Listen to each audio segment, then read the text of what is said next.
Have you ever felt overwhelmed by negative thoughts swirling in your mind, constantly worrying about things outside your control, or doubting your own abilities and self-worth?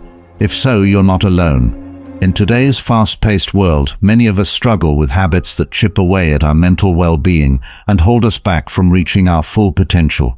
But what if I told you there is a timeless philosophy that can help you break free from these toxic patterns? A way of thinking that has been embraced by some of history's greatest minds, from emperors to enslaved people, soldiers to scholars, that philosophy is Stoicism. And in this video, we'll explore how its ancient wisdom can liberate you from 7 crippling habits that may be sabotaging your happiness and success. You see, the Stoics believed that true freedom and tranquility come from focusing our energy on what is within our control, while letting go of what is not. Epictetus said, there is only one way to happiness, and that is to cease worrying about things beyond the power of our will. Over the next hour, we'll dive deep into 7 damaging behaviors that the Stoics identified as obstacles to a fulfilling life. Overthinking, trying to please everyone, living in the past, constantly worrying, self-doubt, negative self-talk, procrastination. For each of these, we'll examine the Stoic perspective and insights from philosophers like Marcus Aurelius, Seneca, and Epictetus, and provide practical, modern-day strategies to help you quit these habits for good. Many of you can relate to at least 1 or 2 behaviors hindering your life. Maybe you're a chronic overthinker whose racing mind keeps you up at night, or a people pleaser who has lost touch with your values and desires. Whatever your struggle, I invite you to share it in the comments below. Overcoming deeply ingrained patterns is no easy feat. It takes courage, self-awareness, and a steadfast commitment to personal growth. But the rewards are immense. A profound sense of inner peace, unshakable confidence, and the ability to fully embrace each present moment. As Marcus Aurelius reminds us, the universe is change, our life is what our thoughts make it. By aligning our mindset with Stoic virtues like resilience, self-control, and rational thinking, we can transform our experiences and reclaim our power over the habits holding us back. So brace yourself for an insightful, engaging, and potentially life-changing journey. One way you'll gain a deeper understanding of your behaviors and acquire powerful tools to cultivate the existence you truly desire and deserve. A life free from the shackles of overthinking, people-pleasing, and the other joy-sapping habits we'll explore. But to get there, we must start by examining habit 1, overthinking. Seneca wisely stated, we suffer more often in imagination than in reality. So let's dive in and learn how to quiet that restless mind. Overthinking. In our fast-paced, information-overloaded world, the tendency to overthink has become a pandemic. We're constantly bombarded with stimuli, choices, and what-ifs that send our minds into frenzied overdrive. Overthinking is that constant inner voice that stubbornly replays past situations, frets about future uncertainties, and blows minor concerns out of proportion. The endless cycle of churning thoughts leaves us drained, anxious, and paralyzed. As Seneca warned, we suffer more often in imagination than in reality. That's because when we overthink, we mentally construct worst-case scenarios and catastrophize minor issues into looming disasters. The more we dwell on these imagined threats, the more accurate and terrifying they become. This pernicious habit doesn't just compromise our mental health. It sabotages productivity, decision-making, and our ability to embrace the present moment. When our minds are caught in the overthinking loop, we can't take purposeful action or appreciate the beauty and richness of what's right in front of us. Fortunately, the ancient Stoics developed robust mental frameworks to counter overthinking and cultivate tranquility and unshakable inner calm amidst life's inevitable turbulence. At the core of their philosophy was the notion that we cannot control external events, only our judgments and reactions to them. As Marcus Aurelius proclaimed, if you are pained by any external thing, it is not this thing that disturbs you, but your own judgment about it. The Stoics taught that our overthinking stems from irrational beliefs and desires about how we think the world should be. Rather than accepting reality as it is, reframing our perspective through reason and self-discipline can escape the overthinking prison. One powerful Stoic exercise is called the view from above. It involves zooming out and looking at your current situation from a broader vantage point, almost like watching yourself on a grand stage. This mental shift helps you detach from the intense myopic fixation that fuels overthinking and see your circumstances through a more rational, balanced lens. Another Stoic antidote is called negative visualization, vividly picturing losing the things you currently have, like your possessions or relationships. This exercise cultivates gratitude by reminding you that nothing is permanently guaranteed. That perspective makes you less likely to cling to and obsess over ultimately impermanent circumstances. Here are some practical guide. 1. Learn to identify your overthinking triggers, certain situations, topics, or even times of day when your mind tends to spiral. When you notice overthinking arising, pause and take several deep breaths to create space between you and your whirling thoughts. 3.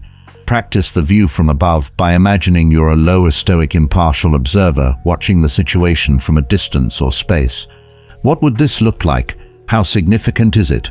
4. Ask yourself whether this issue will matter in 1 year, 5 years, etc. Most of what we obsess over has little long-term relevance. 5. Stoic negative visualization. Vividly picture your current situation of possessions being taken away for a dose of humble gratitude. 6. Be present. When your mind wanders to other times, gently bring it back to this moment. The only real thing. Are you already familiar with the situation where you found yourself staring at your phone for what seems like an eternity, agonizing over whether to send that text message you just drafted? You may have rewritten it 10 times, analyzing every word choice and punctuation mark for unintended meanings. Let's consider the story of Sarah. Sarah knows this feeling all too well. The other day at work, she sent a friendly Slack message to her manager about an upcoming project. Harmless enough, right? But almost immediately, her mind kicked into overdrive. Did I come across as too casual by not using proper capitalization, or was it weirdly formal by saying good morning first? Maybe emoji to seem more approachable. Oh no, what if she thinks I'm being passive-aggressive by following up on this so soon? Before she knew it, Sarah was drowning in a whirlpool of imagined interpretations and worst-case scenarios about this minor interaction. She spent the rest of her workday utterly distracted, rereading that Slack message every few minutes and berating herself for things she may have phrased incorrectly or insensitively. By the time she got home, Sarah was consumed with anxiety that she had somehow offended her manager without realizing it. She even considered sending a follow-up apology, despite having no reason to believe she'd done anything wrong. All because her overthinking took on a destructive life of its own. Does this resonate at all? We've all fallen into the overthinking trap at some point, blowing trivialities out of proportion and catastrophizing situations that are ultimately insignificant. As the Stoics taught, when we dwell in the imaginary world of our restless mind, we suffer more in imagination than in reality. So let's practice together right now. Close your eyes and picture yourself in a recent situation you've been overthinking or ruminating on. Maybe it's feeling rejected after a job interview or stewing over something a loved one said. Whatever it is, visualize it vividly. Now zoom out and imagine you're watching the scene unfold as an objective third party.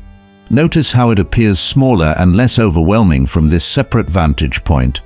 Consider whether this issue will matter in the grand scheme of things a year or 5 years from now. If not, why continue torturing yourself over something so insignificant and temporary? Take a deep breath and commit to redirecting your mind's energy towards more productive, enriching thoughts whenever that overthinking loop tries to start again. As Marcus Aurelius reminded us, the universe is change. Our life is what our thoughts make it. Let's choose to make it good. I'll include more interactive exercises like this throughout the video to help you immediately implement the Stoic solutions I'm sharing. Up next, we'll tackle the toxic habit of people-pleasing and reframe it through the lens of rational self-interest. Don't go anywhere trying to please everyone or people-pleasing. We live in a world where the pressure to conform and be liked is immense. Social media has amplified this, creating constant comparisons and perceived judgments. In this environment, many of us fall into the trap of people-pleasing. This habit can be just as destructive as overthinking. People-pleasing goes beyond simple kindness or consideration. It's a compulsive need to gain approval and avoid conflict at all costs, often at the expense of our well-being and authenticity. The people pleaser becomes a chameleon, constantly shifting their behavior, opinions, and values to match what they think others want. The habit can manifest in various ways. 1. Saying yes to requests even when we're overwhelmed. 2. Apologizing excessively, even for things that aren't our fault. 3. Avoiding expressing our genuine opinions for fear of disagreement. 4. Neglecting our own needs to attend to others' fears. 5. Feeling responsible for others' emotions and trying to fix them. While it may seem harmless or even virtuous on the surface, chronic people-pleasing takes a heavy toll. It leads to burnout, resentment, loss of self-identity, and paradoxically often results in less authentic relationships. As the great Stoic philosopher Epictetus wisely noted, the key is to keep company only with people who uplift you, whose presence calls forth your best. The Stoics recognized the futility and danger of trying to please everyone. They understood that true fulfillment comes not from external validation, but from living by one's values and virtues. Marcus Aurelius, the philosopher-emperor, offered this powerful advice: be tolerant with others and strict with yourself. This encapsulates the Stoic approach to dealing with others. Show understanding and kindness, but don't compromise your principles or well-being. The Stoics emphasize the importance of focusing on what's within our control. We can control our actions and reactions, but we cannot control others' opinions or feelings about us. Epictetus put it bluntly: if you want to improve, be content to be thought foolish and stupid with regard to external things. This doesn't mean we should be inconsiderate or selfish. Instead, it's about balancing being kind and maintaining our integrity. The Stoics believed in the concept of oikeiosis, a process of self-realization and outward extending our circle of concern. We start by taking care of ourselves, then our close relations, and gradually expand our circle of care to encompass all of humanity. By prioritizing our values and well-being, we become better equipped to help others rather than merely pleasing them superficially, genuinely. Practical Guide 1. Identify your core values. Reflect on what truly matters. What principles do you want to follow regardless of others' opinions? 2.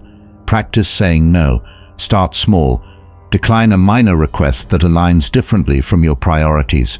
Remember, saying no to one thing allows you to say yes to something more substantial. 3. Set and communicate boundaries. Clearly express your limits to others. For example, I can help you with this project, but I'll need to finish by 5 p.m. to maintain my work-life balance. 4. Embrace discomfort. Recognize that it's okay if not everyone likes or agrees with you. As Epictetus said, if you want to improve, be content to be thought foolish and stupid. 5. Practice self-compassion. When you feel the urge to people-please, treat yourself with the same kindness you'd show a friend. 6. Reframe your perspective. Instead of making others happy, focus on being authentic and kind. Genuine connections are built on honesty rather than constant agreeability. 7. Reflect on consequences. Consider the impact on your well-being and values before agreeing to something. Is it worth the potential stress or compromise? Let me help you guys by providing an example to simplify it. Let's consider the story of Maria, a talented graphic designer working at a fast-paced advertising agency. Maria was known for her creativity and efficiency, but she had a hard time saying no to any request that came her way. Colleagues often asked her to do extra work, even when she was already swamped with projects. Clients would demand last-minute changes, and Maria would agree, working late into the night to accommodate them. Her boss casually mentioned weekend work, and Maria obliged without hesitation. At first, Maria felt proud of her reputation as the go-to person who could handle anything. But over time, the constant people-pleasing took its toll. Her projects began to suffer as she juggled too many commitments.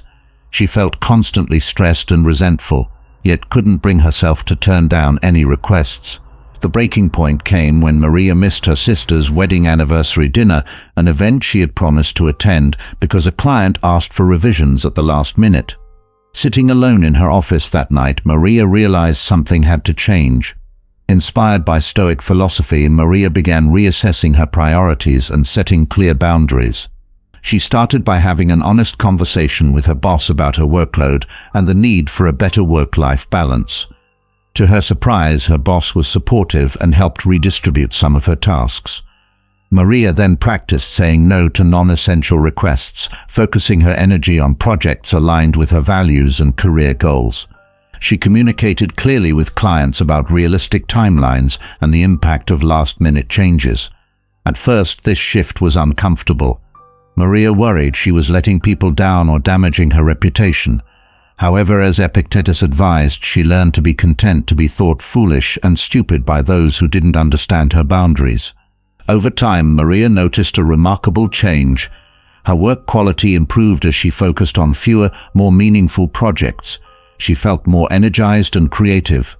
Most surprisingly, her professional and personal relationships became more authentic and satisfying. By being true to herself, Maria attracted people who appreciated her for who she was, not just for what she could do for them.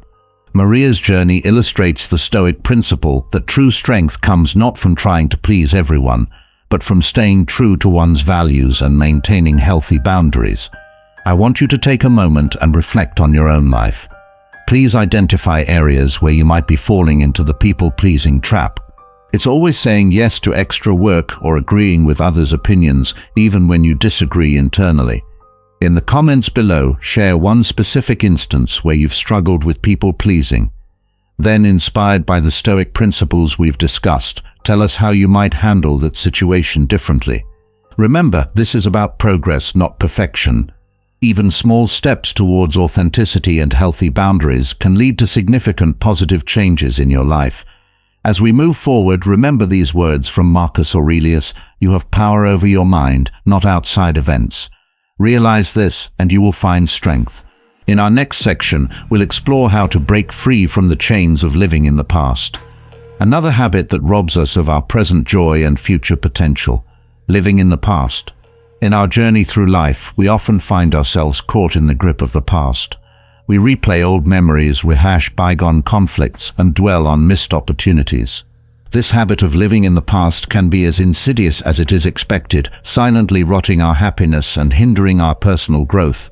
Living in the past manifests in various ways: constantly reminiscing about the good old days, harboring grudges or resentment over past wrongs, fixating on past mistakes or failures, comparing current situations unfavorably to past experiences, holding on to outdated beliefs or perspectives. While reflection can be valuable, excessive focus on the past prevents us from fully engaging with the present and preparing for the future. It's like trying to drive a car while staring in the rearview mirror. You're bound to crash. The great Stoic philosopher Marcus Aurelius recognized this danger when he wrote, "The universe is change. Our life is what our thoughts make it." By clinging to the past, we resist the natural flow of change and limit our potential for growth and happiness. The Stoics offered powerful insights to help us break free from the tyranny of the past. At the core of their philosophy was emphasizing the present moment, the only time we truly have control over it. Marcus Aurelius advised, don't let your reflection on the whole sweep of life crush you. Don't fill your mind with all the bad things that might still happen. Stay focused on the present situation and ask yourself why it's so unbearable and can't be survived. This doesn't mean we should ignore the past entirely. The Stoics believed in learning from history, both personal and collective. However, they emphasized using these lessons to inform present actions rather than dwelling on what cannot be changed. Epictetus offered this practical wisdom: don't seek for everything to happen as you wish it would, but rather wish that everything happens as it actually will. Then your life will flow well. This perspective encourages us to accept the past as it was, learn from it, and then direct our energy towards the present and future. The Stoics also recognized the impermanence of all things. Heraclitus, an influence on Stoic thought, famously said, "No man ever steps in the same river twice, for it's not the same river and he's not the same man." This reminder of constant change can help us let go of the past and embrace the possibilities of the present. Practical Guide 1. Practice mindfulness. Regularly bring your attention to the present moment. Notice your surroundings, your breath, your bodily sensations. 2. Journal about the past. Write about past events you're holding on to, but focus on extracting lessons for the present and future. 3. Perform a past inventory. List things you're holding on to from your past. For each item, ask, can I change this now? If not, practice accepting it and letting it go. 4. Use visualization. Imagine placing past regrets or painful memories into a balloon and watching it float away. 5. Reframe past experiences.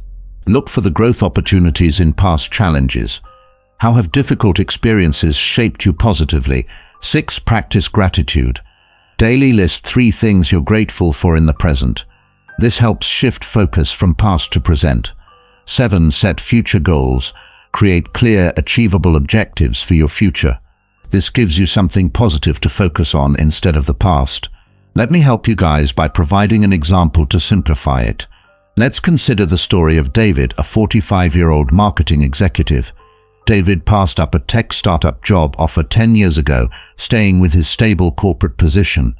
That startup became a billion-dollar company, and David was consumed with regret and what-ifs.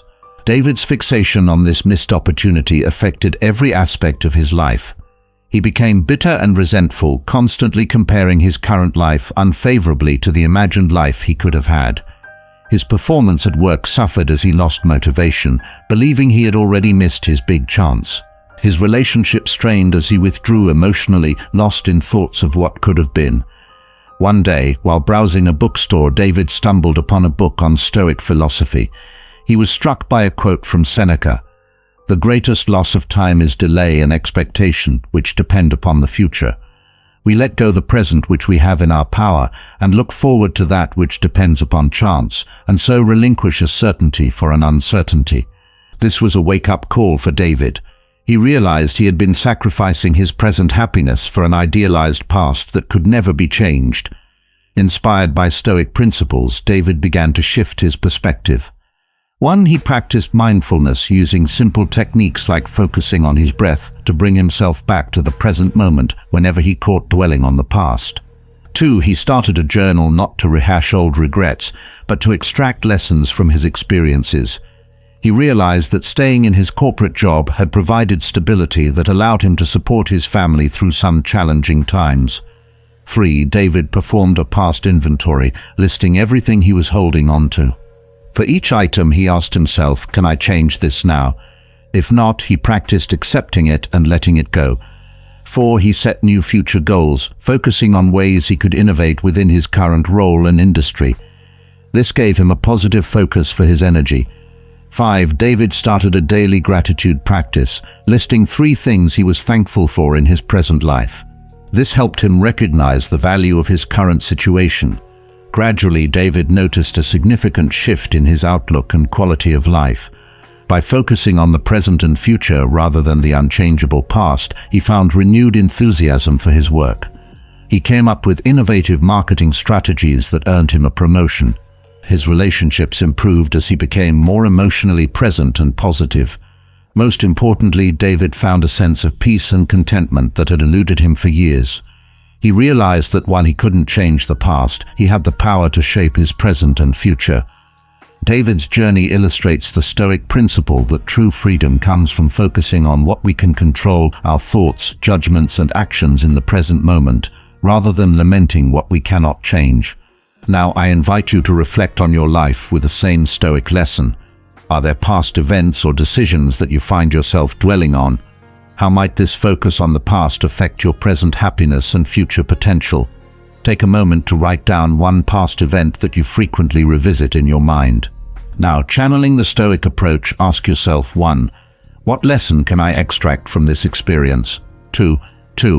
How can I apply this lesson to improve my present and future? 3. What am I grateful for in my current life that this past event made possible? Share your insights in the comments below. Remember, the goal isn't to ignore or forget the past, but to use it as a tool for present growth and future planning. As we move forward, Aurelius, you have power over your mind, not outside events. Realize this, and you will find strength. In our next section, we'll tackle the habit of constant worrying, exploring how Stoic principles can help us find peace amidst life's uncertainties. Constantly worry is a universal human experience, but it can paralyze us and rob us of joy when it becomes chronic. Worry has reached epidemic proportions in our modern world, filled with constant streams of information and perceived threats. Worry is the mind's attempt to control the uncontrollable. It's a mental habit of fixating on potential future problems, often imagining worst-case scenarios. While a certain level of concern can be productive, excessive worrying rarely solves problems.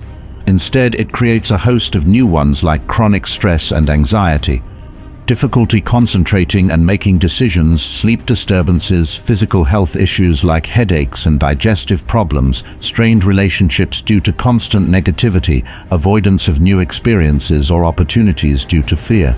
The irony of worry is that it often causes more suffering than the events we're worrying about. As Mark Twain humorously noted, "I've had a lot of worries in my life, most of which never happened." The Stoics recognized worry as a misuse of our imaginative faculties and offered powerful strategies to combat it. At the core of their approach was the concept of the dichotomy of control, the idea that some things are within our control while others are not. Epictetus articulated this principle clearly. There is only one way to happiness, and that is to cease worrying about things which are beyond the power of our will. By focusing our energy on what we can control, our thoughts, judgments, and actions, we can let go of fruitless worry about external events beyond our influence. The Stoics also emphasized the importance of living in the present moment. Seneca advised true happiness is to enjoy the present without anxious dependence upon the future. We can escape the trap of imagining future calamities by grounding ourselves in the here and now. Moreover, the Stoics practiced negative visualization or premeditation of evils. This involves deliberately imagining worst-case scenarios, not to worry about them, but to prepare for them rationally and reduce their power to disturb us. As Marcus Aurelius said, "When you wake up in the morning, tell yourself, the people I deal with today will be meddling, ungrateful, arrogant, dishonest, jealous, and surly." By mentally preparing for challenges, we're less likely to be thrown off balance when they occur. Practical guide. 1. Practice the dichotomy of control. When worrying, ask yourself, is this within my control? If not, practice accepting it and redirecting your energy to what you can influence. Use negative visualization. Spend a few minutes each day imagining challenging scenarios. Plan how you'd cope with them rationally. 3. Implement a worry time. Set aside a specific 15-30-minute period each day for worrying. When worries arise outside this time, note them down for later. 4. Practice mindfulness. Regular meditation or mindfulness exercises can help you stay grounded in the present moment. 5. Challenge your worries. When a concern arises, ask yourself, what's the evidence for and against this thought? How likely is this to happen? What's the worst that could happen, and how would I cope? 6. Take action on solvable problems. If your worry is about something you can influence, make an action plan instead of dwelling on it. 7. Practice gratitude. Regularly noting what you're thankful for can shift your focus from potential negatives to existing positives. Meet Sarah, a 32-year-old project manager at a tech startup. Sarah was known for her efficiency and attention to detail, but these qualities fueled her tendency to worry excessively. She'd lie awake at night imagining how her current project could fail, mentally replaying every interaction with her team for potential misunderstandings, and worrying about future job security in the volatile tech industry.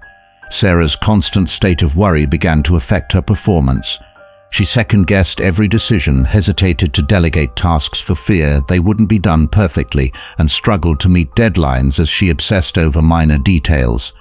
Her personal life suffered too, as she found herself too mentally exhausted to enjoy time with friends and family. The turning point came when Sarah's manager, noticing her stress, recommended a book on Stoic philosophy. Epictetus' teachings particularly struck Sarah on the dichotomy of control. She realized she was expending enormous mental energy on things largely outside her influence: market trends, her colleagues' opinions, and potential future problems that might never materialize. Inspired by Stoic principles, Sarah began to reshape her approach. 1. She started each day by listing what was within her control, her effort, her responses, her attitude, and what wasn't. The economy, others' actions, unforeseen obstacles. This helped her focus her energy more productively. 2. Sarah implemented a daily worry time. When worries arose during the day, she'd jot them down to revisit during her 20-minute worry period. Often she found that by the time her worry time arrived, many concerns had resolved themselves or no longer seemed significant. 3. She practiced negative visualization, spending a few minutes each morning imagining challenges she might face that day. This mental preparation helped her feel more confident and less anxious when real challenges arose. 4. Sarah started a mindfulness practice using a smartphone app to guide her through 10-minute daily meditations. This helped her stay grounded in the present rather than fretting about the future. 5. When worries did arise, Sarah learned to challenge them rationally. She'd ask herself, what's the evidence for this worry? How likely is this to happen? What's the worst-case scenario?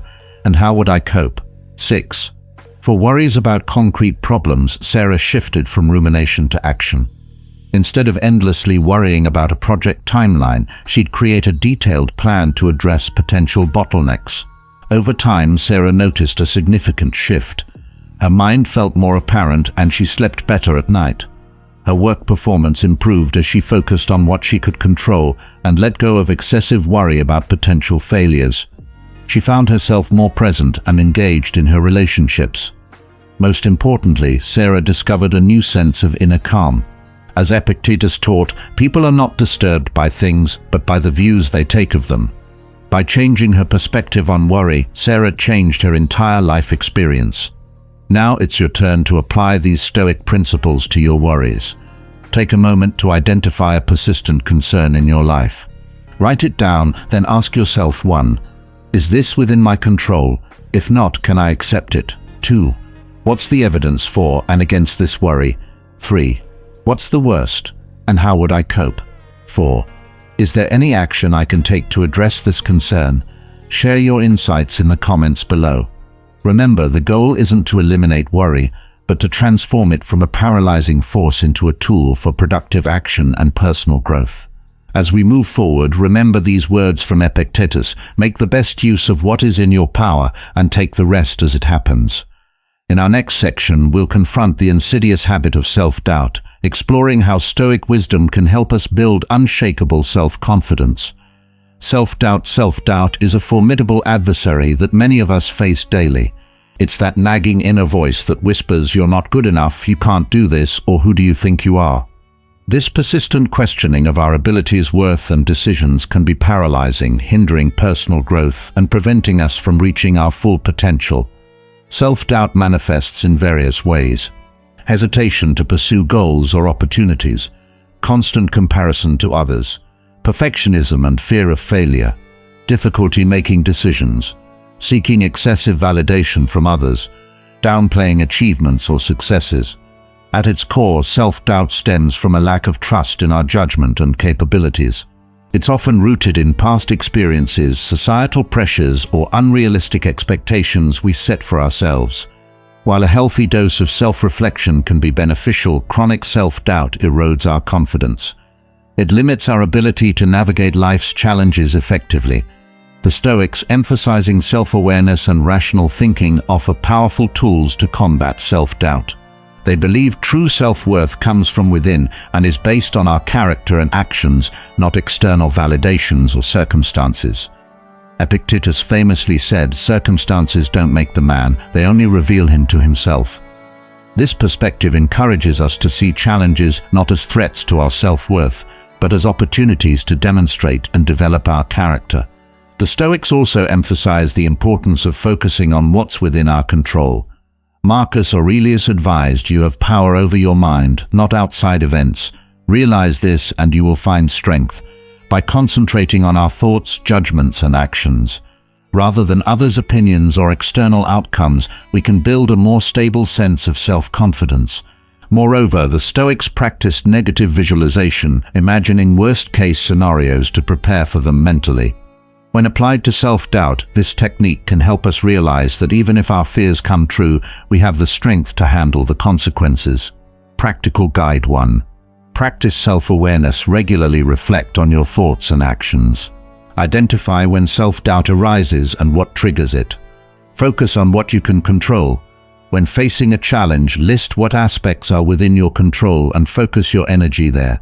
Reframe negative self-talk. When you catch yourself in negative self-talk, pause and ask, is this thought rational? How would I advise a friend in this situation? 4. Embrace failure as a learning opportunity. View mistakes not as evidence of inadequacy, but as chances to grow and improve. 5. Practice gratitude. Regularly acknowledge your strengths and accomplishments, no matter how small. 6. Set realistic goals. Break larger goals into smaller, achievable steps to build confidence through consistent progress. 7. Cultivate virtue. Focus on developing positive character traits, wisdom, justice, self-control as the basis of your self-worth. Let me help you guys by providing an example to simplify it. Let's consider the story of Alex, a 28-year-old software developer.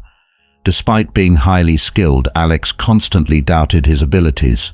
He hesitated to apply for promotions, convinced he rarely shared his ideas in team meetings, fearing they might be considered stupid. Even when he succeeded in projects, Alex attributed it to luck rather than competence. This self-doubt was holding Alex back in his career and personal life. He passed up growth opportunities, struggled with imposter syndrome, and often felt stressed and unfulfilled. The turning point came when Alex's mentor recommended a book on Stoic philosophy. Epictetus' teaching particularly struck Alex. It's not what happens to you, but how you react to it that matters. He realized he had let his self-doubt control his reactions to every situation. Inspired by Stoic principles, Alex began to reshape his approach. 1. He started a daily journaling practice, reflecting on his thoughts and actions. This helped him identify patterns in his self-doubt and the situations that triggered it. 2. Alex practiced focusing on what he could control. Before starting a project, he'd list what aspects were within his influence. His effort, learning, communication, and what weren't, others' opinions, unforeseen technical issues.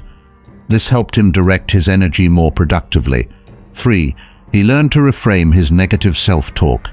When the voice of doubt crept in, Alex would pause and ask, is this thought rational? What would I tell a friend in this situation? Often he realized his self-doubt was baseless or exaggerated. 4. Alex started embracing failure as a learning opportunity.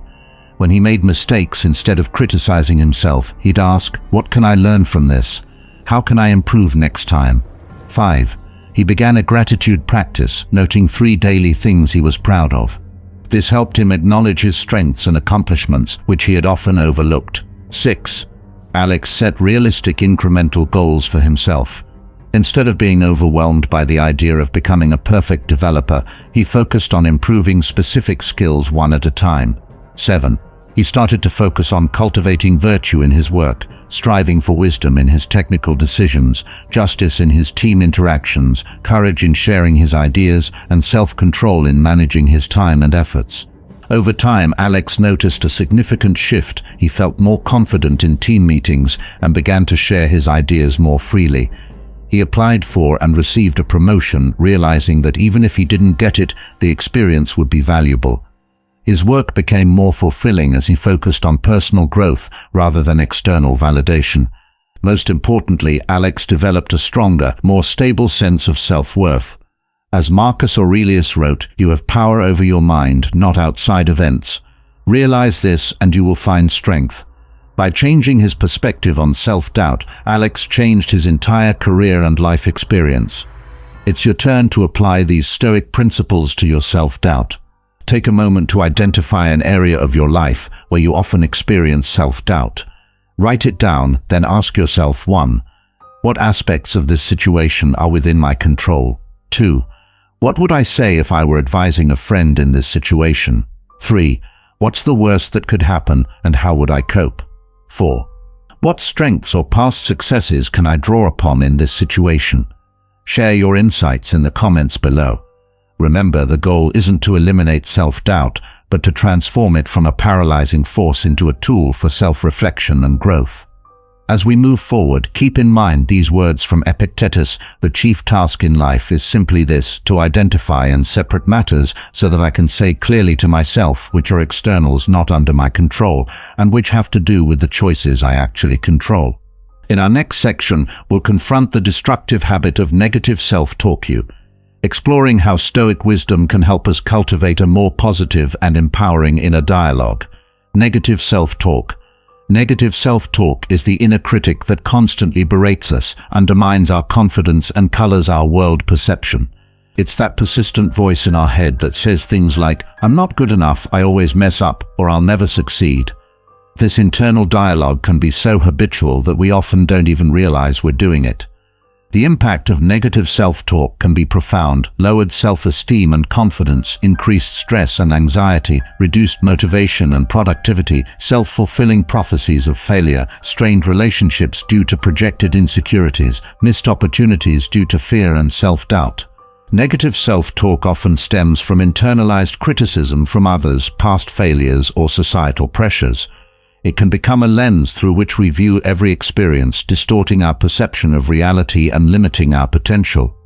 The Stoics understood the power of our thoughts in shaping our reality.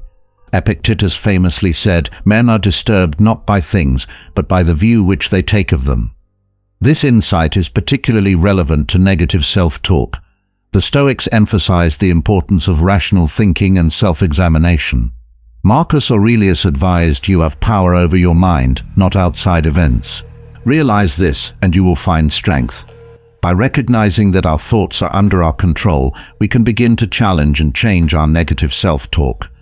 Moreover, the Stoics practiced premeditation of evils, imagining worst-case scenarios to prepare for them mentally.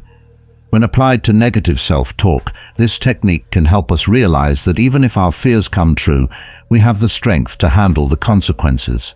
The Stoic concept of focusing on what's within our control is also crucial. We can build a more positive and empowering inner dialogue by concentrating on our thoughts and actions rather than external outcomes or others' opinions. Practical Guide 1. Identify negative self-talk. Pay attention to your inner dialogue. When you catch yourself in negative self-talk, pause and acknowledge it. 2. Challenge irrational thoughts. Ask yourself, is this thought based on facts? Is there evidence to support or refute it? 3. Refrain negative statements. Turn "I can't do this" into "This is challenging, but I can learn and improve." 4. Practice self-compassion. Treat yourself with the kindness you'd offer a good friend. 5. Use positive affirmations. Develop a list of realistic positive statements about yourself and repeat them regularly. 6. Focus on growth. Instead of fixating on perceived failures, ask, "What can I learn from this?" 7. Cultivate gratitude. Regularly acknowledge your strengths, accomplishments, and the positive aspects of your life. Meet Sophia, a 35-year-old marketing executive. On the surface, Sophia appeared successful and confident. However, her inner world was a battlefield of negative self-talk. Every minor setback triggered a barrage of self-criticism. "I'm such an idiot. I'll never be good enough. Everyone must think I'm a fraud." This constant negativity was taking its toll on Sophia. Sophia struggled with insomnia, experienced frequent anxiety attacks, and found herself hesitating to take on new challenges at work. Her relationship suffered as she projected her insecurities onto others, constantly assuming they were judging her as harshly as she judged herself. The turning point came when Sophia's therapist introduced her to Stoic philosophy. Epictetus' teaching particularly struck Sophia. It's not what happens to you, but how you react to it that matters. She realized her negative self-talk was not an inevitable reaction to events, but a habit she could change. Inspired by Stoic principles, Sophia began to reshape her inner dialogue. 1. She started a thought log, writing down her negative self-talk throughout the day. This helped her become more aware of her patterns and triggers. 2. Sophia practiced challenging her irrational thoughts. When the voice of her inner critic arose, she'd pause and ask, "Is this thought based on facts? What evidence do I have for or against it?" 3. She learned to reframe her negative statements. "I'm such an idiot" became, "I made a mistake, and that's okay. What can I learn from this?" 4. Sophia cultivated self-compassion. When facing challenges, she'd ask herself, "How would I talk to a friend in this situation?" and apply that kindness to herself. 5. She developed a list of positive affirmations based on her genuine strengths and values. Each morning, she'd repeat these to herself. "I am capable and resilient. I learn and grow from challenges.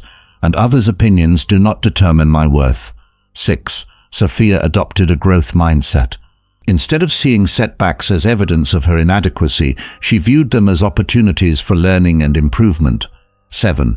She started a daily gratitude practice, noting 3 things she was thankful for about herself or her life. This helped balance her tendency to focus on the negatives. Over time, Sophia noticed a significant shift. Her anxiety decreased and she slept better at night. She felt more confident at work and began to take on new challenges with enthusiasm rather than fear.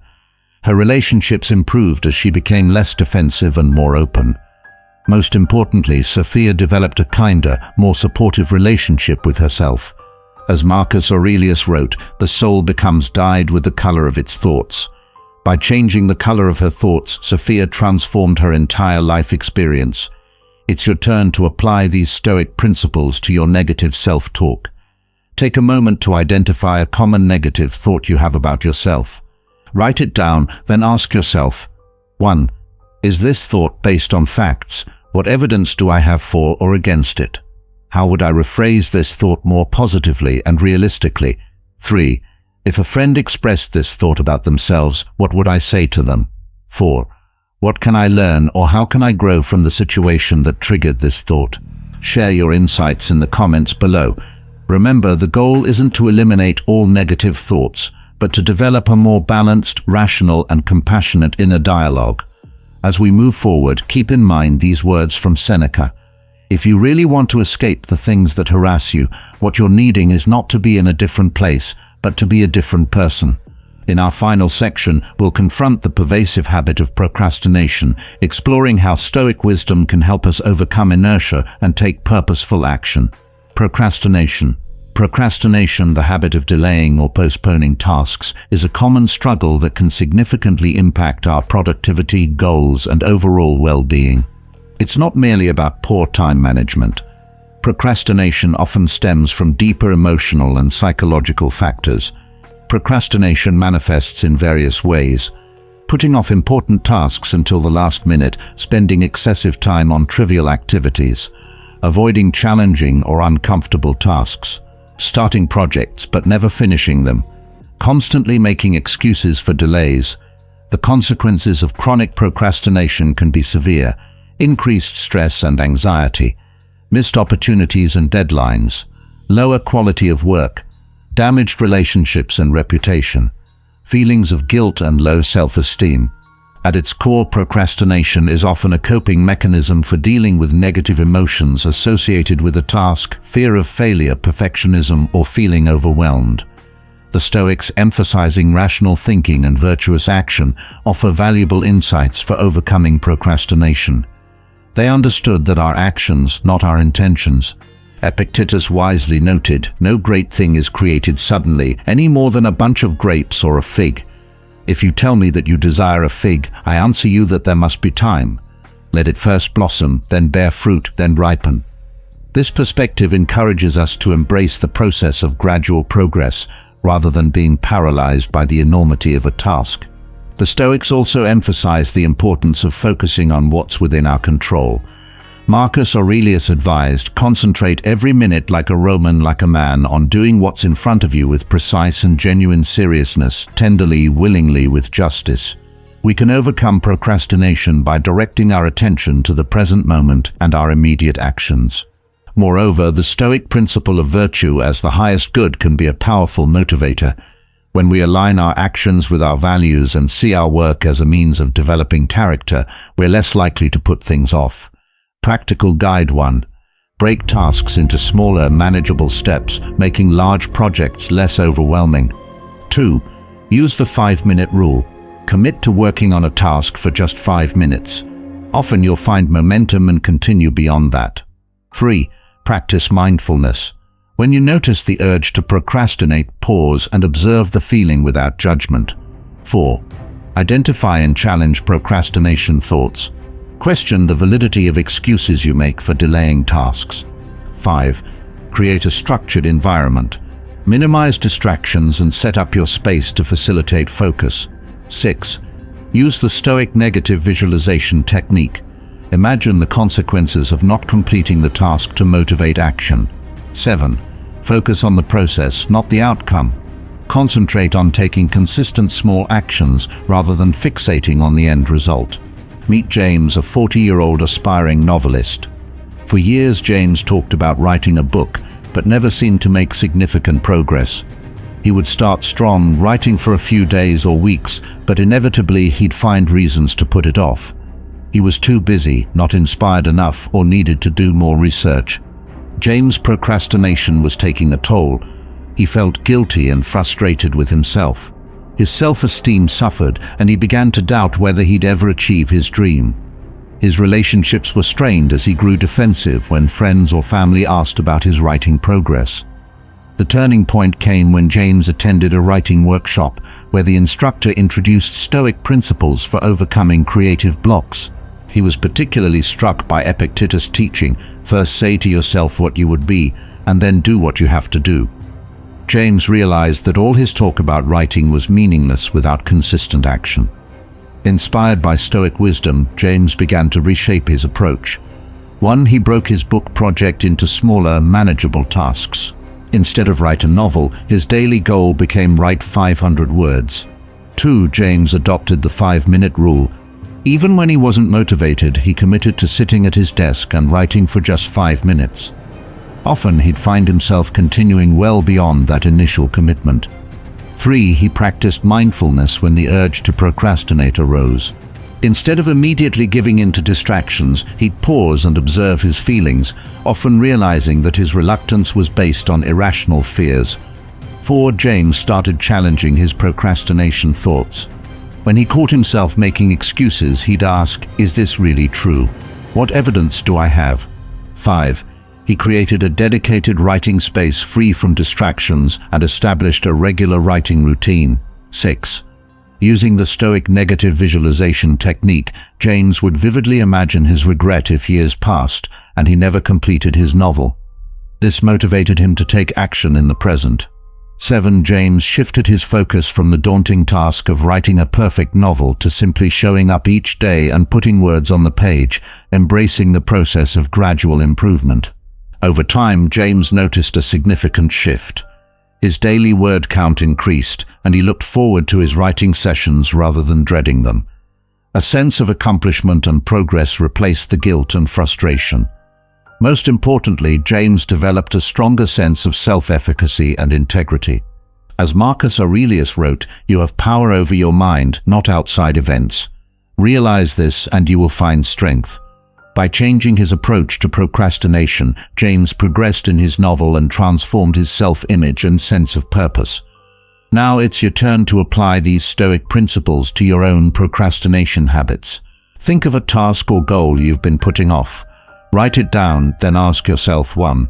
How can I break this task into smaller, more manageable steps? 2. What's the most minor action I can take right now to make progress? 3. What thoughts or excuses typically lead me to procrastinate on this task? 4. How can I reframe this task to align with my values and long-term goals? Share your insights in the comments below.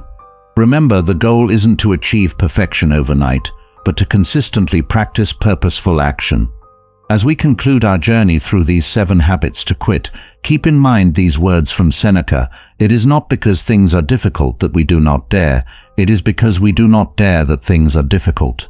By applying Stoic wisdom to our daily lives, we can overcome these destructive habits and cultivate a life of purpose, resilience, and inner peace.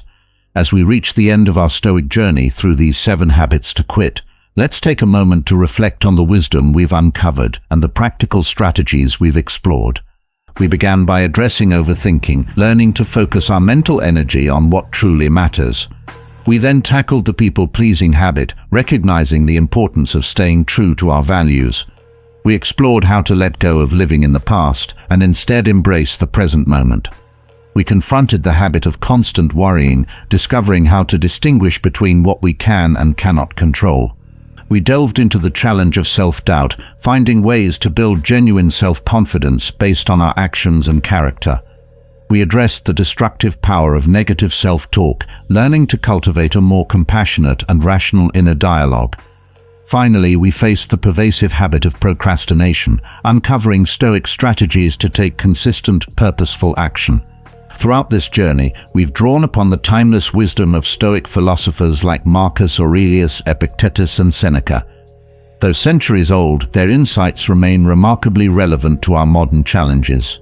As Marcus Aurelius reminded us, you have power over your mind, not outside events. Realize this, and you will find strength. This fundamental Stoic principle underlies all the strategies we've discussed. By focusing on what's within our control, our thoughts, judgments, and actions, we can transform our lives and find greater peace and fulfillment. But remember, as Epictetus said, don't explain your philosophy, embody it. The value of these Stoic teachings lies not in understanding them intellectually, but in applying them consistently in our daily lives.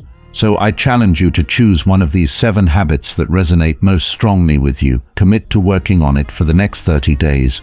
Use the practical strategies we've discussed. Draw upon the Stoic wisdom we've explored and observe how it impacts your life. Here's a quick recap of the 7 habits to quit. 1. Overthinking. 2. Trying to please everyone. 3. Living in the past. 4. Worrying. 5. Doubting yourself. 6. Negative self-talk. 7. Procrastination. Which one will you focus on? Share your commitment in the comments below. Let's create a community of support and accountability as we embark on this Stoic journey of self-improvement. Remember, progress, not perfection, is the goal. As Epictetus wisely noted, no great thing is created suddenly, any more than a bunch of grapes or a fig. Be patient with yourself. Celebrate small victories and trust in gradual improvement. As we conclude, I'll leave you with these powerful words from Seneca. The whole future lies in uncertainty. Live immediately. Let this be our call to action. To live with purpose, to face our challenges with courage, and to embody the Stoic virtues in our daily lives. Thank you for joining me on this exploration of Stoic wisdom. Until next time, stay solid and rational and strive for virtue. Remember, you can shape your thoughts, actions, and ultimately your life. Use that power wisely. If you found value in this video, please like, share, and subscribe to our channel, The Stoic Community. Together, let's continue our journey of growth and self-discovery through the timeless wisdom of Stoicism. Imagine waking up each day with a crystal clear understanding of what truly matters to you.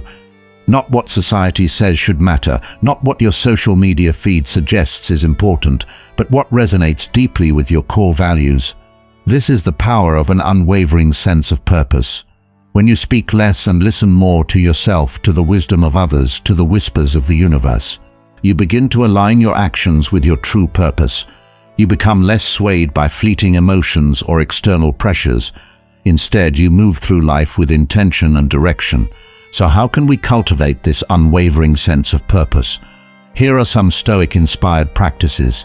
1. Define your values. Regularly reflect on what truly matters. What principles do you want to live by? 2. Set meaningful goals. Ensure your goals align with your values and contribute to your larger life. Purpose. 3. Practice daily reflection. Take time each day to consider whether your actions are aligned with your purpose. 4.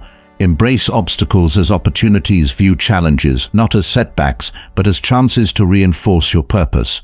5. Cultivate indifference to the non-essential. Learn to say no to things that don't serve your purpose. Remember, having a sense of purpose doesn't mean having your entire life figured out. As Seneca said, if one does not know to which port one is sailing, no wind is favorable. Your purpose is your North Star, guiding you even when the path isn't clear. Learning to develop this quality can bring significant changes to your life. You may find it easier to make decisions that align with your main goal. When you face challenges, you may feel more satisfied. Most importantly, you will gain calm confidence by staying true to yourself. When discussing our 8th attribute, we focus on an important characteristic in our uncertain world: resilience. People who speak less have often learned how to bounce back and stay strong when facing tough times. Building this ability is incredibly valuable in a world that can feel like it's always throwing challenges at us. Now you might wonder, what does speaking less have to do with being resilient? Well, it's all about where you direct your energy when you're not constantly reacting, complaining, or seeking validation through words. You're conserving your strength for what truly matters, facing life's challenges head-on. The Stoic philosopher Epictetus once said, "It's not what happens to you, but how you react to it that matters." This, my friends, is life, is the essence of resilience. It's about developing the inner strength to weather any storm to bend without breaking. Imagine facing a major setback. Maybe you've lost a job, ended a relationship, or faced a health crisis. The old you might have been overwhelmed, venting your frustrations to anyone who would listen. But with this newfound resilience, you approach the situation differently. You take a moment to pause, to reflect, to gather your inner resources, and then, with quiet determination, you start to rebuild. So how do we develop this incredible attribute? Here are some Stoic-inspired strategies to boost your resilience. 1. Practice negative visualization. Regularly imagine challenging scenarios. This mental preparation can make natural obstacles feel less daunting. 2. Focus on what you can control. Direct your energy towards things you can influence, rather than wasting it on factors beyond your control. 3. Embrace discomfort. Voluntarily put yourself in challenging situations. This builds your resilience muscles. Develop a growth mindset. View setbacks as opportunities for learning and growth, not failures. Cultivate emotional intelligence. Learn to recognize and manage your emotions rather than being controlled by them. Remember, resilience isn't about never falling down, it's about always getting back up. As Marcus Aurelius said, you have power over your mind, not outside events. Realize this and you will find strength. When you work on this attribute, you will discover that some beautiful changes happen to you. Things that seemed out of reach seem relatively easy to accomplish now. You may take relatively less time to rebound from a loss or drowning phase, but above all else, you will find that self-assuredness that stems from the confidence that you can handle whatever the future holds for you. In our 9th attribute, we will explore a quality that distinguishes those who speak less, the development of deep wisdom. While many value quick answers and surface-level knowledge, these individuals stand out by gaining a profound understanding of life and its complexities. You might be thinking, how does speaking less lead to greater wisdom? Well, my friends, it's all about creating space for reflection and deep thought. We're not constantly filling the air with words. We open ourselves to observe, ponder, and genuinely understand. Seneca the elder said, "It is a great thing to know the season for speech and the season for silence." This simple yet profound statement reminds us that wisdom often comes from listening to others, the world around us, and our inner voice.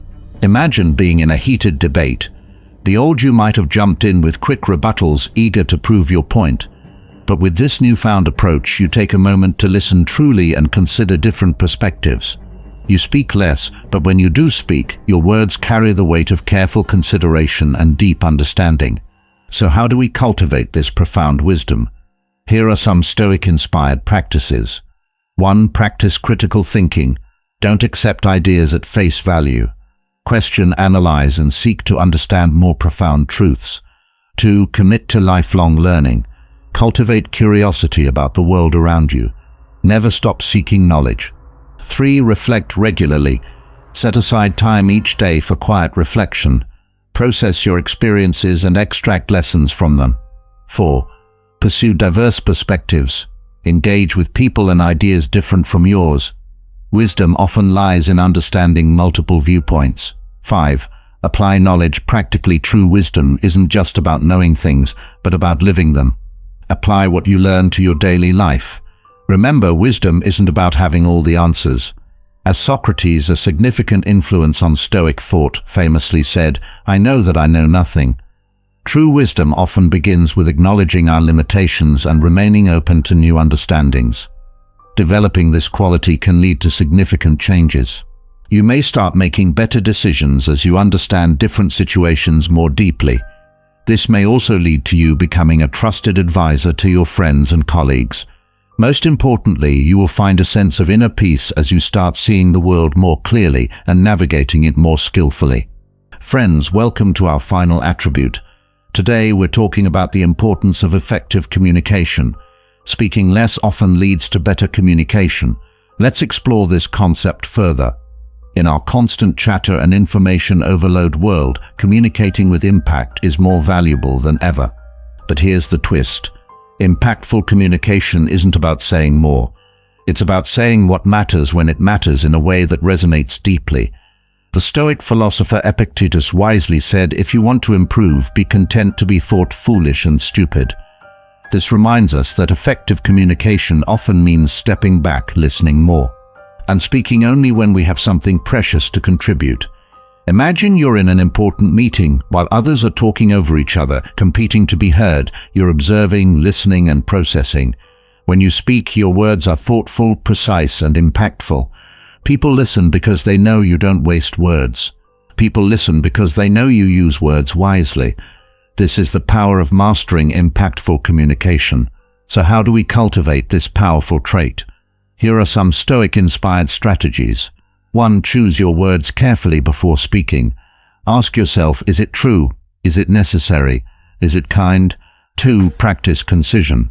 Learn to express complex ideas in simple, clear terms. Develop your presence.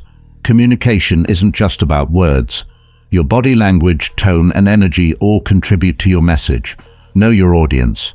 Tailor your communication to the needs and understanding of those you're addressing. It's okay to pause. Don't fear pauses. They can add emphasis and give others time to absorb your words. Remember, impactful communication isn't about dominating conversations or having the last word. As Marcus Aurelius said, you always own the option of having no opinion. There is never any need to get worked up or to trouble your soul about things you can't control. By developing this quality, you may see some remarkable changes. Your words may have more influence in conversations. People may seek your opinion more often. Most importantly, you will feel that your inner thoughts and outward expression are more in line. Remember, speaking less doesn't mean being silent or withdrawn. It means being deliberate with your words and actions and developing inner strength and wisdom that shines outward. It's about prioritizing quality over quantity in all areas of life. Thank you for joining me on this journey through Stoic wisdom.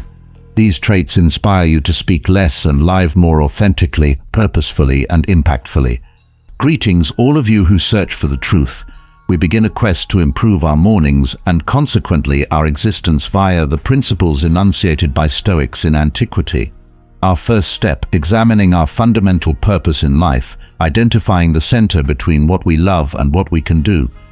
Imagine waking up each day with a fire in your belly, a clear sense of purpose that makes hitting the snooze button feel like robbing yourself of life's richness. That's the power of Ikigai, a concept that beautifully aligns with Stoic principles. Marcus Aurelius once said, at dawn, when you have trouble getting out of bed, tell yourself, I have to go to work. As a human being, what do I have to complain of if I'm going to do what I was born for? The things I was brought into the world to do, or is this what I was created for? To huddle under the blankets and stay warm. This Roman emperor understood something crucial.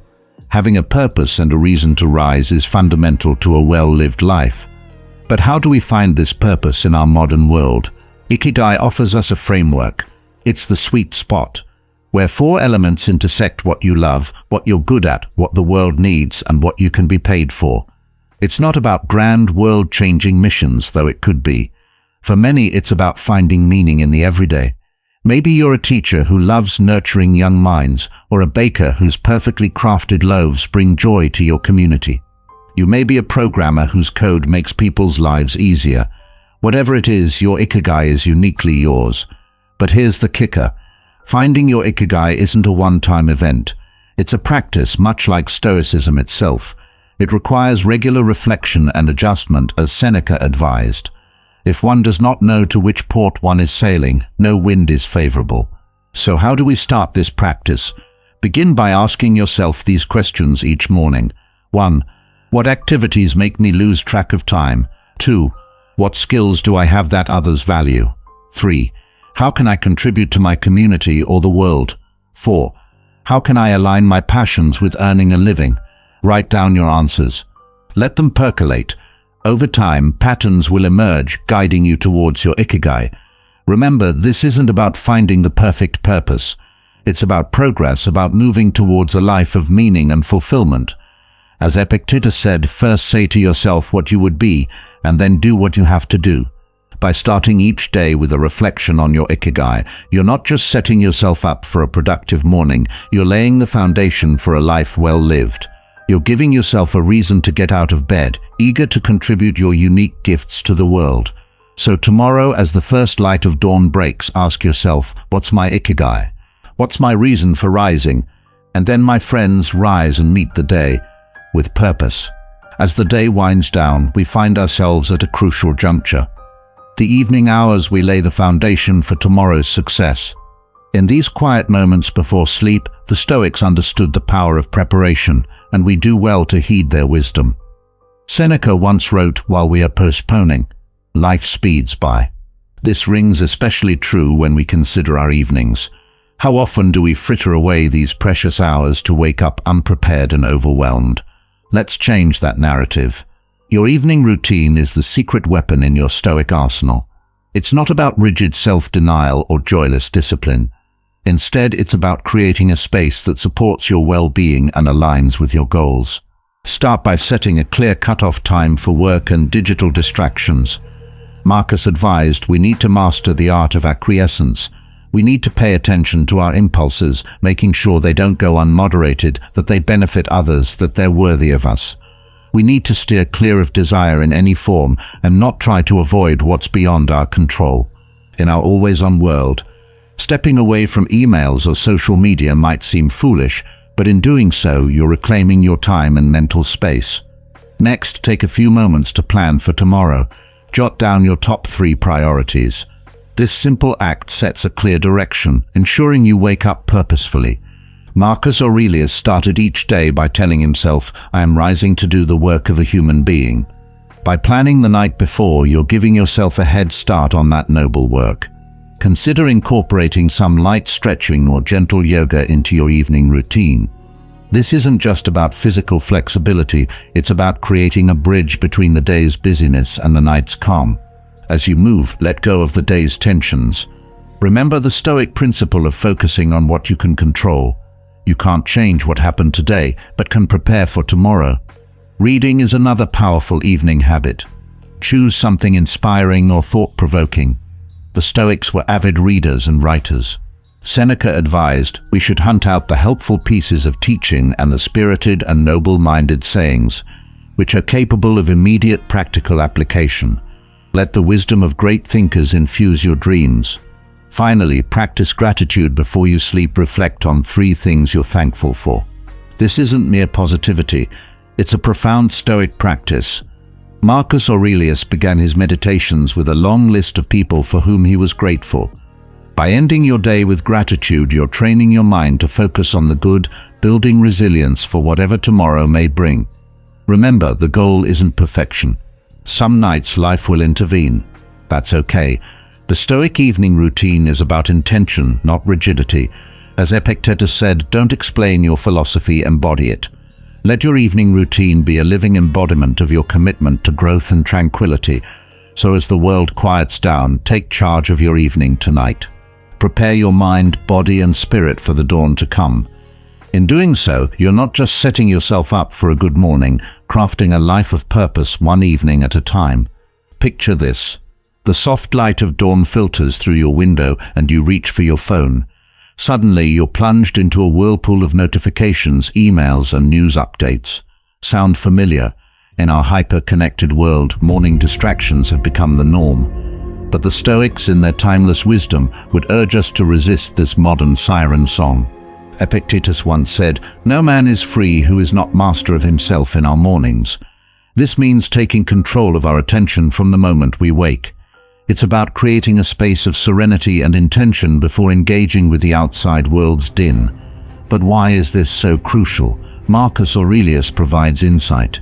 When you wake up in the morning, tell yourself the people I deal with today will be meddling, ungrateful, arrogant, dishonest, jealous and surly. While this might sound pessimistic, it's a call to prepare ourselves mentally for the day ahead.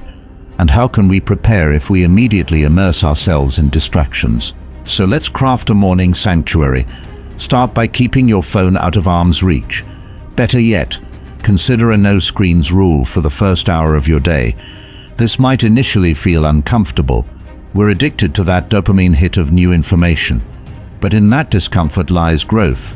Instead of reaching for your device, reach for a book. The Stoics were avid readers, understanding that wisdom often comes from those who came before us, or used this distraction-free time for meditation. Sit quietly with your thoughts for a few minutes. Observe them without judgment. Much as Marcus Aurelius did in his meditations, this mindfulness practice aligns perfectly with Stoic principles of self-awareness and emotional regulation.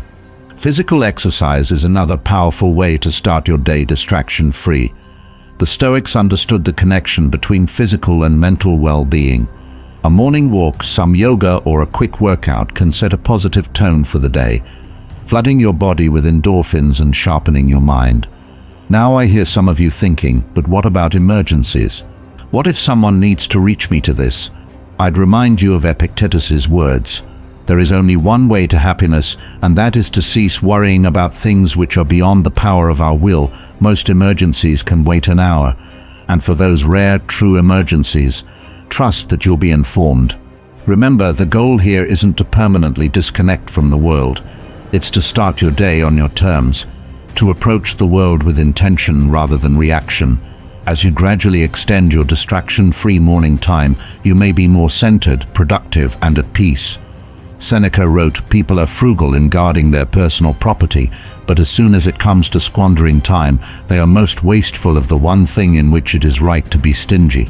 By avoiding morning distractions, you're being wisely stingy with your most precious resource, your time and attention.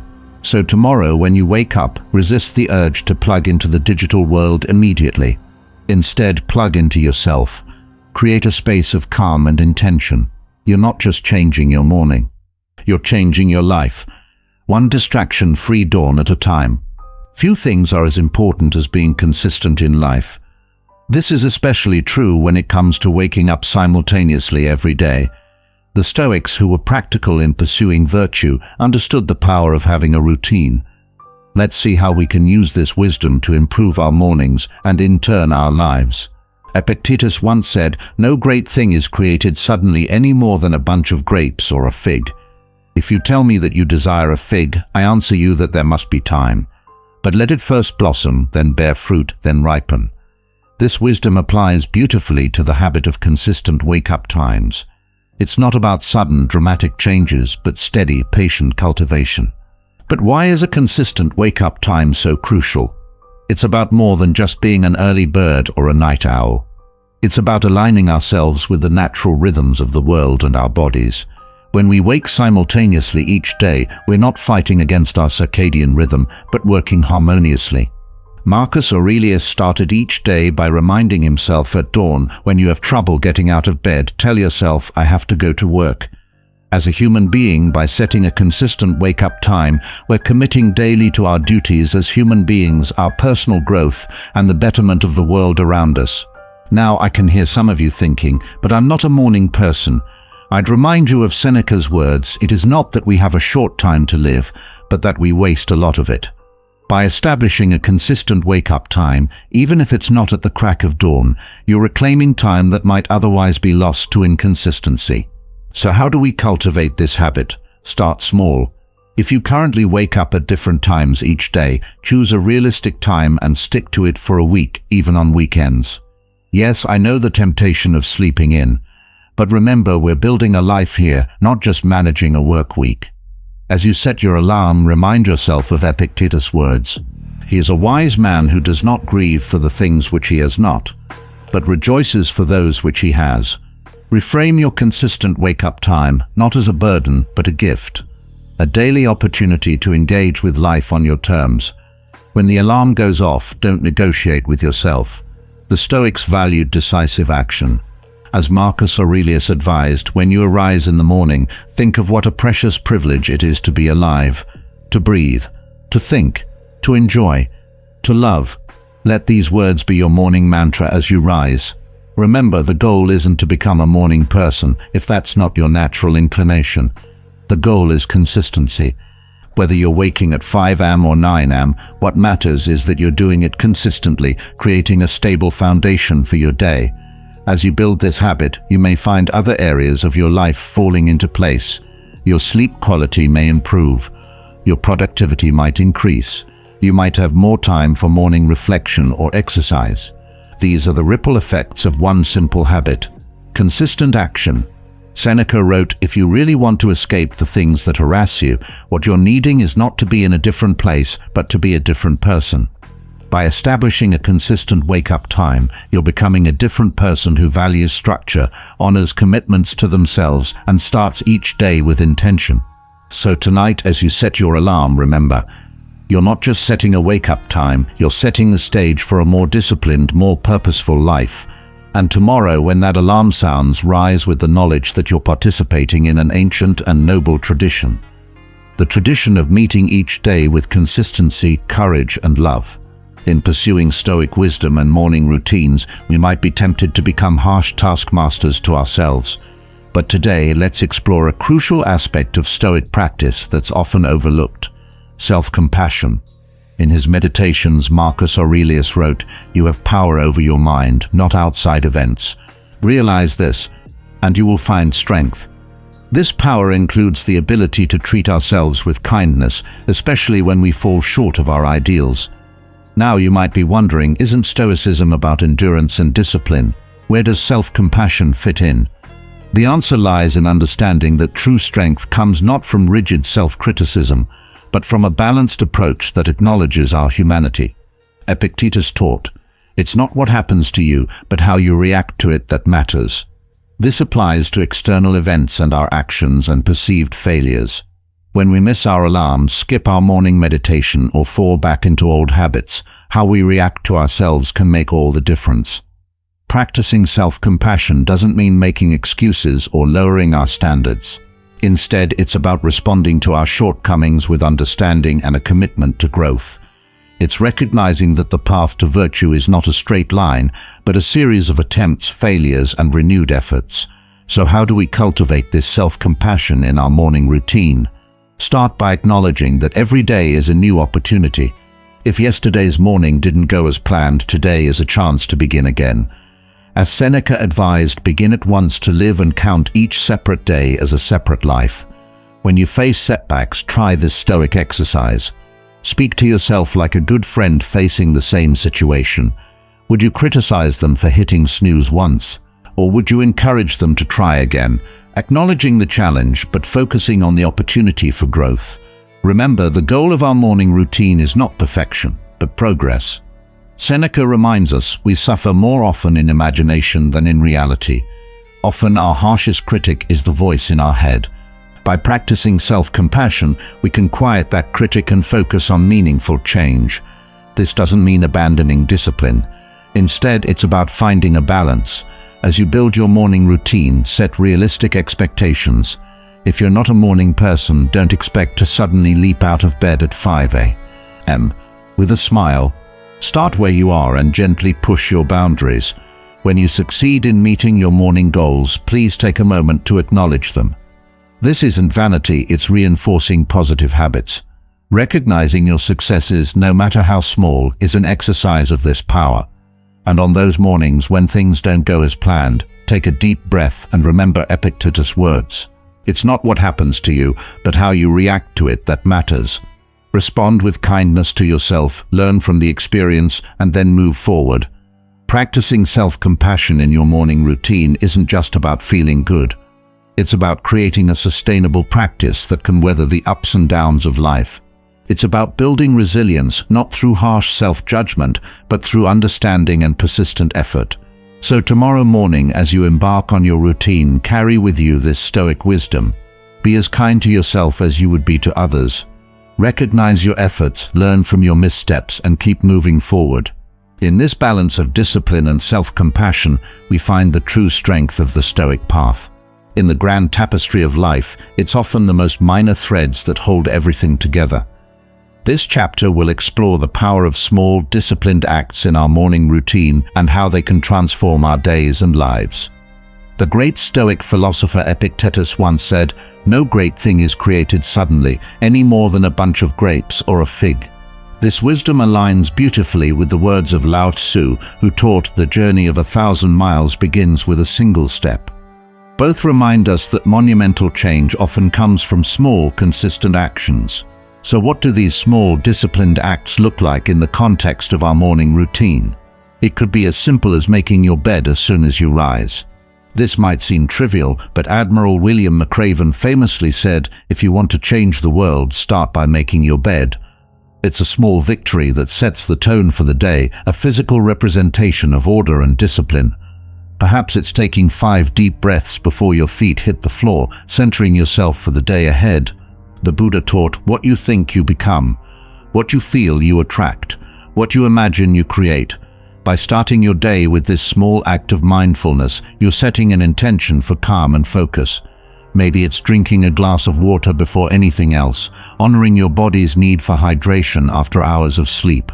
As the Greek physician Hippocrates advised, let food be thy medicine and medicine be thy food. Water, the most basic of nutrients, is a morning medicine for body and mind. The key is consistency. As Will Durant wisely noted, we are what we repeatedly do. Excellence, then, is not an act, but a habit. Each small, disciplined act, repeated daily, becomes a building block of character. Now, you might be thinking, how can these tiny actions make a difference? To this, I'd remind you of the words of Vincent van Gogh, "Great things are done by a series of small things brought together." It's not about the magnitude of each action, but their cumulative effect over time. Start by choosing 1 or 2 small acts to incorporate into your morning routine. It could be a minute of stretching, writing down 3 things you're grateful for, or simply taking a moment to state your intentions for the day. As Marcus Aurelius advised, when you arise in the morning, think of what a precious privilege it is to be alive, to breathe, to think, to enjoy, to love. Remember, the goal isn't to radically overhaul your morning in one go. That's a recipe for burnout and disappointment. Instead, focus on small, manageable changes. As the Chinese philosopher Confucius taught, it does not matter how slowly you go, as long as you do not stop. When you inevitably face mornings where these small acts feel challenging, recall the words of Ralph Waldo Emerson. What lies behind us and what lies before us are tiny matters compared to what lies within us. Your strength, discipline, and potential for growth lie within you, waiting to be expressed through these small morning acts. Over time, these small, disciplined acts become the cornerstone of a more purposeful, productive life. As you master one habit, you can gradually add others, but always remember the wisdom of Bruce Lee. Long-term consistency trumps short-term intensity. It's not about perfect mornings, but consistent effort. So tomorrow, as you meet the day, remember the power of small, disciplined acts, whether making your bed, taking a moment to breathe, or simply smiling at yourself in the mirror. Know that you're not just going through the motions, you're building character, one small act at a time. In the words of Mahatma Gandhi, your beliefs become your thoughts become your words become your actions become your habits become your values become your destiny. In our journey to craft a meaningful morning routine, we arrive at a profound Stoic practice. Memento mori, or remember that you must die. This isn't meant to be morbid, but a powerful tool for living fully. Marcus Aurelius wrote, "You could leave life right now. Let that determine what you do and say and think." This reminder of our mortality isn't about inducing fear, but inspiring purposeful living. Each morning, take a moment to reflect on the finite nature of your existence. This practice can be as simple as asking yourself, if this were my last day, how would I want to live it? It's about shifting perspective. Not dwelling on death. Seneca advised, let us prepare our minds as if we'd come to the very end of life. Let us postpone nothing. Let us balance life's books each day by remembering our mortality. Each morning, we're prompted to prioritize what truly matters. This practice encourages us to one live with intention, to express gratitude for another day. 3. You focus on what's truly important. Let go of petty concerns.